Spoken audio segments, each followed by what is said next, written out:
Guys, welcome to my channel. We are reading A Dog's Journey by W. Bruce Cameron. We are on the last chapter of this book. This has been a long book, pretty nice, pretty sad as well. But I'm just going to start beginning. So, chapter 31.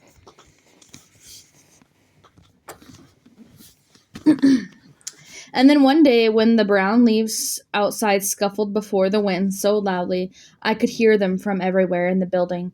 My girl walked in the door. I was worried as she came up to the sidewalk because I wasn't sure it was her.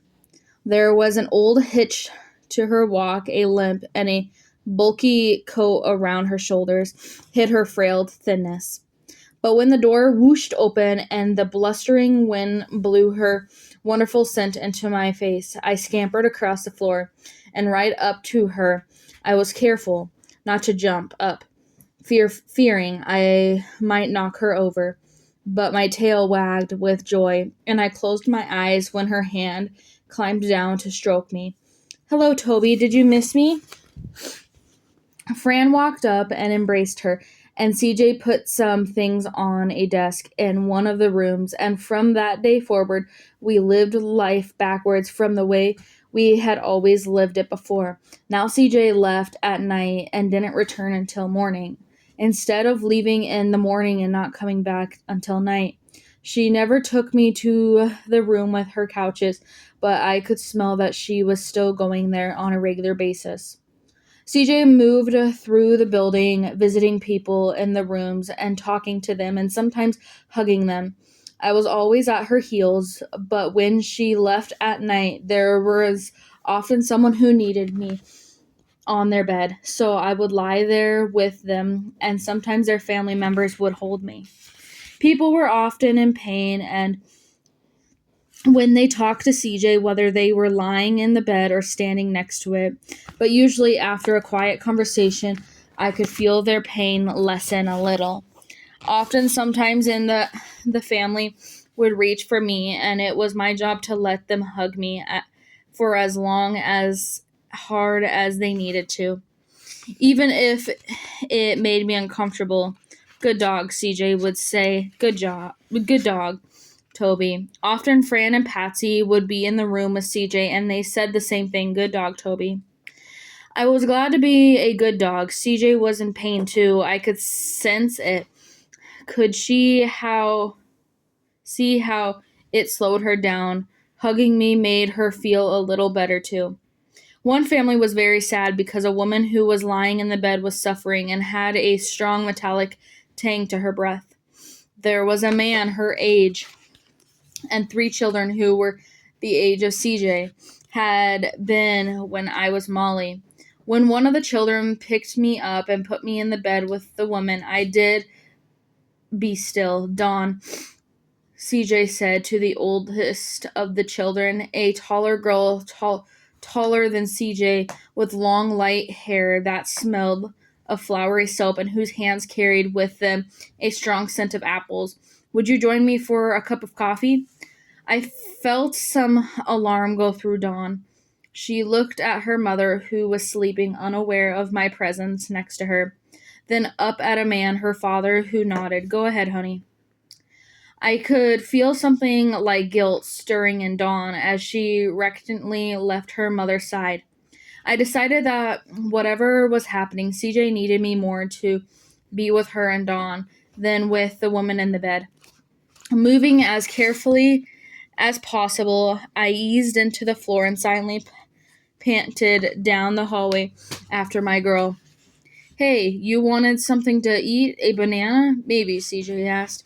"Sure," the girl said. I soon smelled the pungent, sweet smell of a new fruit mingling with the apples on the girl's hands as they made chewing noises.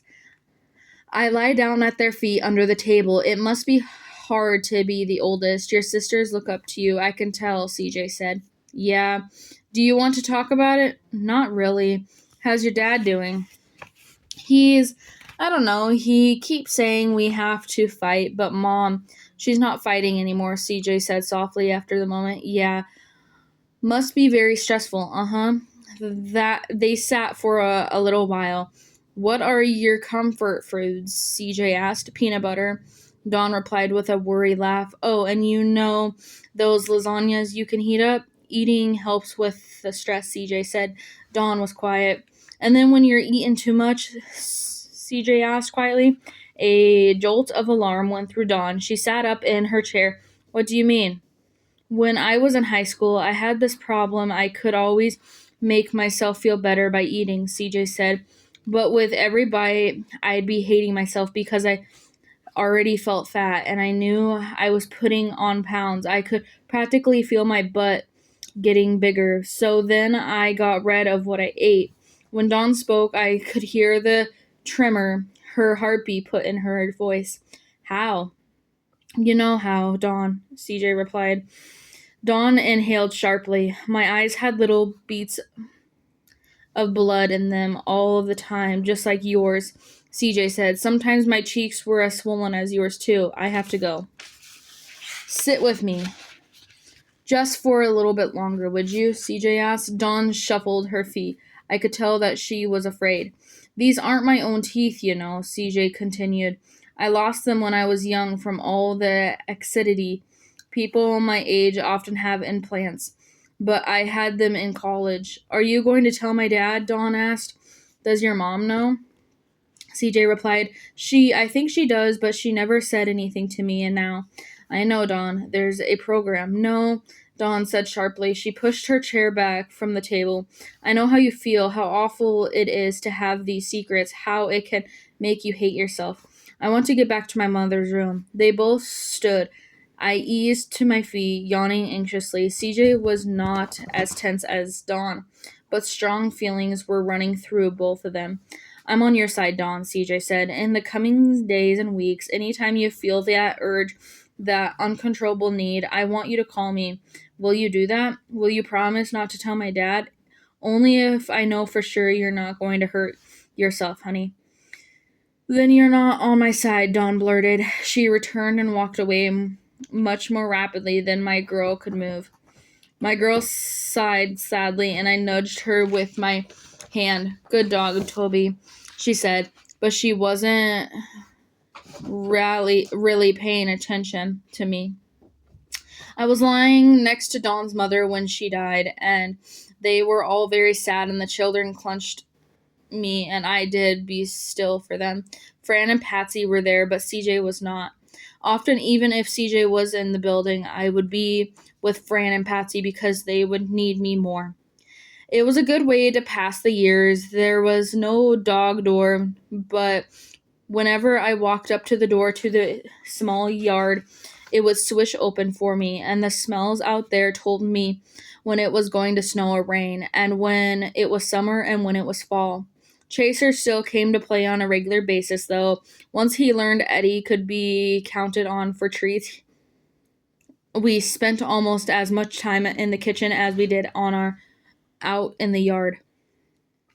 Now, Chaser, you're like me. You work hard, but it's not a fancy work. Nobody looks at you and sees anything but a hard-working dog, Eddie said.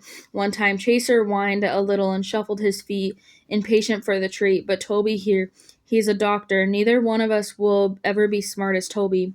I wagged at my name. Chaser licked his lips.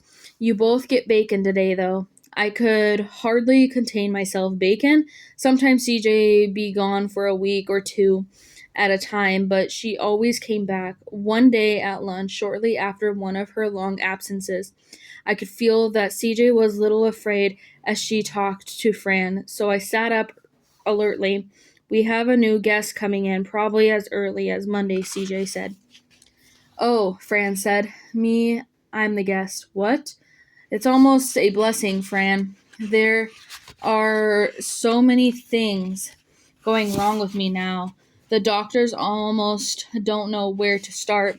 And to tell you the truth, I'm tired of it. I'm tired of all the pain and the sleeplessness and the sickness. I'm tired of the 40 pills a day. When Gloria died, I realized that it meant my obligations were over. I don't owe anyone anything. CJ. CJ shifted in her seat, leaning forward. This is a decision I reached a long, long time ago, Fran. You won't be able to talk me out of it. At my family reunion, I told everyone and said my goodbyes. My affairs are in order. CJ gave a little laugh. This way, I will always and forever be younger than Gloria. That will drive her crazy. I think we could talk about this. Maybe you could see someone? I've worked it through with my therapist. Believe me, we've spoken about almost nothing else for the past year and a half. I still think I know what you think, but you're wrong. This isn't suicide, it's acceptance. My doctors say it's only the matter of time before something else happens inside me. They agree with my decision. I'm terrified another stroke might leave my deblated after watching Gloria. I can't face the idea of something like that happening to my brain. This way, I control what happens and where and when. It's that what hosposis is all about, ensuring that quality of life extend into the dying process. You can't know, though, that you'll have another stroke. Fran, I've stopped dialysis. Oh, God. No, you have no idea. The freedom. I don't have to go back there ever again. I have had my ups and downs, but it has been a good long life, and I don't regret my decision. Please try to understand. It feels to me that I've been kept artificially alive, and maybe for a good reason. I've helped a lot of people, but the prognosis is for it all to the end badly. I want my leaving to be at a time of my choosing and not artificially extended with no regard for my quality of life. I don't want to end up a vegetable. The fear was gone from CJ now. I nuzzled her hand and she stroked me with tenderness. A few days later, CJ came to the building to live. Right away, though, I could tell that she was feeling more ill than ever before. I jumped up on her bed and remained there with her, sometimes climbing up to by her head, sometimes curling up in a ball by her feet. Good dog, Toby, she always said. Her voice, though, was weaker and weaker. You're not just a therapeagle. You're an angel dog. Just like Max, just like Molly. I wagged hearing those names spoken so tenderly. My girl knew who I was, that I had always been with her, taking care of her and guarding against dangers. Many people came to visit CJ in her room, and CJ was always happy to see them. Some of them I knew, such as Gracie, who had been a little girl while I was Max, but was now a grown woman with children of her own. CJ kissed all the children and laughed, and the pain inside her recommenced until it was all but hidden. Another was a woman I recognized from not long ago. Her name was Dawn, the girl with the apple-scented hands, and she sat next to CJ and talked for hours. I left for a while to check to see if Fran and Patsy needed me, but when I came back, Dawn was still there. People are always asking me what specialty I want, and I just keep telling them that I'm just focused on getting into med school. How do I know that area will appeal to me? I haven't even been accepted yet. You will, CJ said. I know you will. You've always believed in me, CJ. You saved my life. No, you saved your own life. You know what they say in the program. No one else can do it for you. Yeah, I know, Dawn said. CJ coughed weakly, and I jumped up to be next to her. Her hand came down and stroked my back. I guess I'd better get going, Dawn finally said. I so appreciate you making a trip, Dawn. They hugged each other, and I felt the love flowing between them. Have a safe flight, CJ said. And remember, you can always call me. Dawn nodded. Wiping her eyes, she smiled and waved as she left the room, and I snuggled next to my girl, feeling her drop into a deep nap. One afternoon, CJ was feeding me a piece of ham and cheese sandwich that Eddie had brought her when she stopped and looked at me. I kept my eyes on the sandwich. Toby, she said, listen to me. I know that you're really bonded to me, and I'm going to be leaving you. I could stay, but I've had all the good things this life can offer me, and I'm worried of all the bad, especially of what is to come. If I try to prolong it, I just want to be with my husband. The only regret I have is leaving my friends, and you're one of those friends, Toby. But I know you are loved and taken care of, and I know that to be loved and to have a job is more important than anything to a dog. You remind me in so many ways of my dog Molly, her gentleness, but also of Max with his self assurance. Will you tell my angel dogs I'm coming to be with them soon? And will you be with me in the final moments? I don't want to be afraid, and if you're there, I know I'll be a brave. You're my forever friend, Toby. The love rings strong between us as my girl pulled me closer to her. CJ left one cool, clear spring afternoon.